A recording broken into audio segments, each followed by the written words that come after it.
Terima kasih Anda masih bergabung bersama kami dan kini kita ada di segmen Market Buzz. Pemirsa, PT Petrindo Jaya Kreasi Tbk atau dengan kode saham cuan memiliki capaian berbeda ketika emiten grup Barito lainnya mengalami penurunan kinerja. Di kuartal 1 tahun ini, top line dan bottom line emiten perseroan kompak menanjak.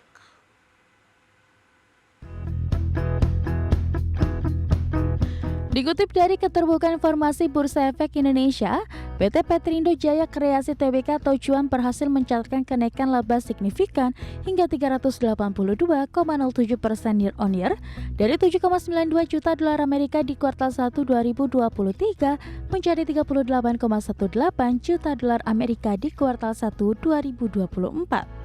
Cuan juga berhasil meraup pendapatan 86,33 juta dolar Amerika, melonjak 161,28% year on year dibandingkan periode yang sama tahun lalu di 33,04 juta dolar Amerika.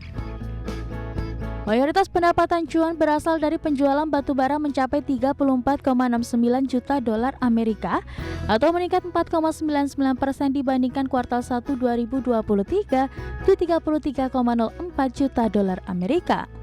Raihan ini setara 40,18% dari total pendapatan di kuartal 1 2024. Dari segmen konstruksi dan rekayasa berkontribusi 25,12 juta dolar Amerika, penambangan 22,45 juta dolar Amerika, jasa 3,87 juta dolar Amerika, dan lain-lainnya senilai 181.000 dolar Amerika. Di kuartal 1 2023 lalu, Cuan belum membukukan pendapatan dari keempat segmen tersebut. Sejalan dengan lonjakan keberhasilan, beban pokok pendapatan Cuan ikut melejit 421,58% year on year menjadi 66,45 juta dolar Amerika. Hal ini membuat laba bruto Cuan menyusut 2,02% year on year menjadi 19,88 juta dolar Amerika. Namun Cuan berhasil menekan beban penjualan 49,37% year on year menjadi 5,30 juta dolar Amerika.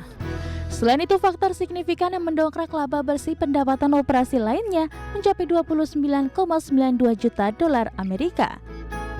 Berbagai sumber, IDX Channel.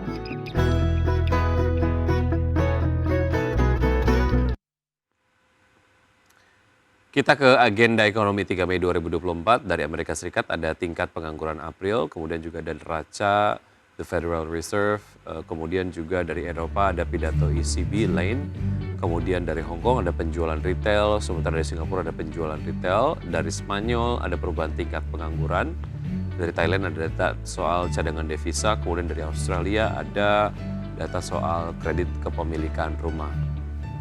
Kemudian dari agenda emiten pemirsa untuk 3 Mei 2024, XL, kemudian juga Telkom, ada LUCK, kemudian SMGR ini menggelar rapat umum pemegang saham. Sementara itu ada HAIS, BNGA, dan BNL ini menggelar pembayaran dividen tunai. IS juga kemudian melakukan hal yang serupa, pembayaran dividen tunai. CINT ini menggelar DPS dividen tunai dan ASRM menggelar ex dividen tunai.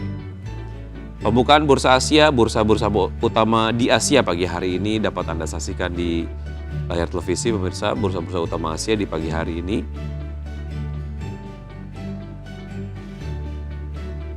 Oke, baik.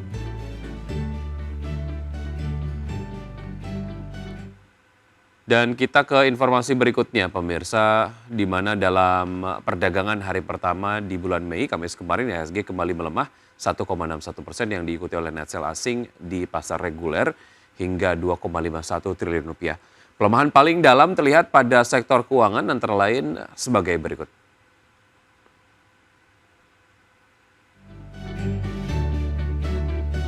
Ya, Bank Mandiri sudah melemah 8,33% di level 6.325 dengan asing melakukan net buy sebanyak 300 miliar rupiah.